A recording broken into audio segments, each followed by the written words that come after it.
तुमचं नाव सांगा पहिलं. माझं नाव गिरीश गणपतराव शिरवाडकर. मी ज्यावेळेस या ठिकाणी मतदान करण्यासाठी आलो त्यावेळेस मी इथे खोलीमध्ये फक्त एकटा होतो. त्यावेळेस इथे कोणीही नव्हतं, म्हणजे मतदानासाठी मी एकटाच होतो. त्यानंतर मी मतदान केलं. त्याच्यानंतर मी जे बटन दाबलं, त्याच्यानंतर ते बटनच्या समोरचा लाईट न लागता त्याच्यावरचा अनुक्रमांक 1 चा लाईट लागला. मी मतदान केलं धनुष्यबाणाला आणि लाईट लागला हा कमळाचा.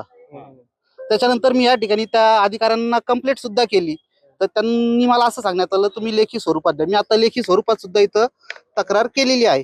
तर लेखी स्वरूपात तक्रार करायच्या आधी सुद्धा त्यांनी मला असं सांगितलं की याचा नंतर शहानिशा होईल, याच्यात जर तुमचं खोटं निघालं तर तुम्हाला पोलीस केस होईल व तुम्हाला जेलमध्ये जावं लागेल. अशा प्रकारे सरळ सरळ मला त्यांनी धमकी दिली.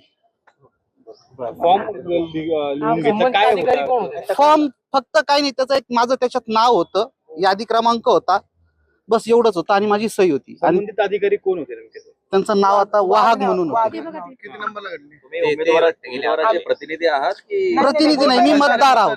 वोटर आहेत. पण माझ्या अशा संबंधात complaints झालं म्हणून मी आम्हाला तिथे ती मिळतात कंप्लेंट केली. तर मला त्यांनी असं सांगितलं हे साधारण झाला पाऊण तास.